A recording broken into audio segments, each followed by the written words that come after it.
તમારા 7 નંબરમાં કૂવો ચડી ગયેલો છે અને તમે 2 ભાગ કરો છો ખેતરના, તો કૂવો તો કોઈક એકનામાં ગયો, સરકારને ખબર જ નથી કૂવો કોનામાં ગયો. તો તમારી કૂવો દર્શાવવાનો છે એકમાં બીજાને પાણીનો ભાગ દેવાનો થાય ને, બરોબર છે. તો કૂવો તમારે દર્શાવવાની જરૂર નથી, પાણીનો ભાગ આપો એટલે ઓટોમેટિક તમારામાં કૂવો છે ખબર નોંધાઈ જાય, કારણ કે કૂવો તમે નોંધાઈ આવ્યા છો. તો એના માટે તમારે એક એફિડેવિટ બનાવવું પડશે. કોણ એફિડેવિટ કરશે? જેનામાં કૂવો છે ને એ બીજાને ભાગ આપવાનો એફિડેવિટ કરી શકે ને, ભાગ લેનાર ન કરી શકે મને આપો એમ, આપનાર કરશે ને. તો જેના 7 નંબરમાં કૂવો છે એ વ્યક્તિ જે છે એ એફિડેવિટ બનાવશે.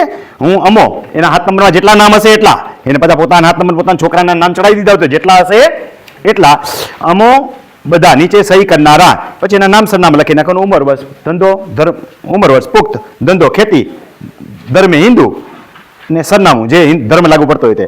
આજ રોજ અમારા સત્યધર્મ પ્રતિજ્ઞાપૂર્વક સંબંધ ઉપર નીચે મુજબને હકીકત જાહેર કરીએ છીએ. પછી ખેતીની વિગત લખી નાખો કે તાલુકો ખાલી જગ્યા, જિલ્લો ખાલી જગ્યા, ગામ ખાલી જગ્યા, રેવન્યુ સર્વે નંબર ખાલી જગ્યાથી અમારી આ જમીનમાં હેક્ટર ખાલી જગ્યા આવેલ છે અને અમારી આ જમીનમાં કૂવો નોંધાયેલો છે. આ કૂવામાંથી પાણી લેવાનો હક નીચેના સર્વે નંબર વાળા માટે, એકથી વધારે હોય તો, એકથી વધારે હોય કે 3 કટકા કર્યા હોય તો બીજા 2ને ભાગ દેવો પડે ને. તો નીચેના વિગતે પાણી લેવાનો હક સર્વે નંબર વાળા નોંધી આપીએ છીએ. એમાં જે સર્વે નંબર હોય 1 કે 2 લાગુ પડતા હોય તો એકડો કરીને ખાતેદારનું નામ, એનો સર્વે નંબર, પેટા સર્વે નંબર થયો હોય ને 145 પૈકી 1માં કૂવો છે તો 145 પૈકી 2 ને એમ લખવું પડશે ને, એને પાણી દેવાનો હક દો છો એટલે. અને એના ખાતા નંબર, એનું હેક્ટર જમીન અને બીજો હોય તો એનો પાછો લખી નાખો બગડો કરીને કે 145 પૈકી 3 ને હેક્ટર આરે ખાલી જગ્યા ખેતીની જમીન ધરાવે છે એમને અમારા ઉપરોક્ત સર્વે નંબર એટલે 145 પૈકી 1માં થી પાણી લેવાનો હક આપીએ છીએ. થઈ ગયું ક્લિયર એકદમ?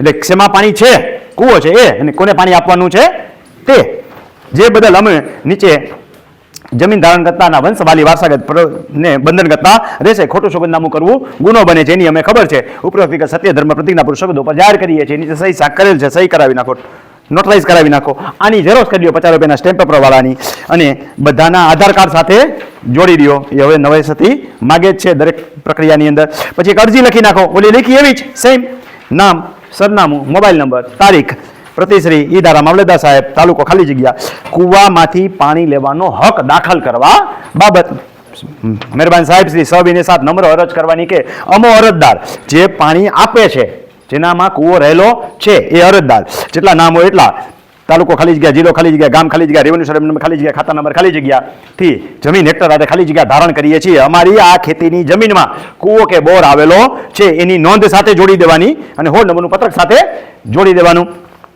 અમારા ઉપરોક્ત કૂવોમાંથી નીચેના સર્વે નંબર વાળાને પાણી લેવાનો હક લખી આપીએ છીએ. તો એનો નંબર, સર્વે નંબર, હેક્ટર આધારે જમીન ખાલી જગ્યા, બીજો હોય તો બીજાનું એનું નામ, એ રીતે લખી નાખો. પાણી લેવાનો હક આપીએ છીએ. ઉપરોક્ત વિગત રેવન્યુ એકડવા ચડાવવા ઘટતું કરવા નંબર અરજ કરીએ છીએ. સહી કરી નાખો. આ કોપીની ઉપર 3 રૂપિયાની સ્ટેમ્પ મારી દો, આની ઝેરોક્ષ કરાવી લ્યો 7/8 બધાયના, અને એની ઉપર લખવાનું આમાં કૂવો આવે છે અને આમાં કૂવાનો પાણીનો હક દેવાનો થાય છે, એ લખી જ નાખવાનું એટલે એન્ટ્રીવાળાથી ભૂલ ના થાય. અને પછી મેં કીધું એમ પાણીપત્રક 16 નંબર કઢાવી લેવાનું, નોંધ જે હોય કૂવાવાળી એ નોંધ જોડાવી દો, બધું દઈ અને આપી દો એટલે એની રેકર્ડની વિધિ કરી નાખશે. ઓરિજિનલ જોડી દેવાનું સાથે. ક્લિયર આટલું?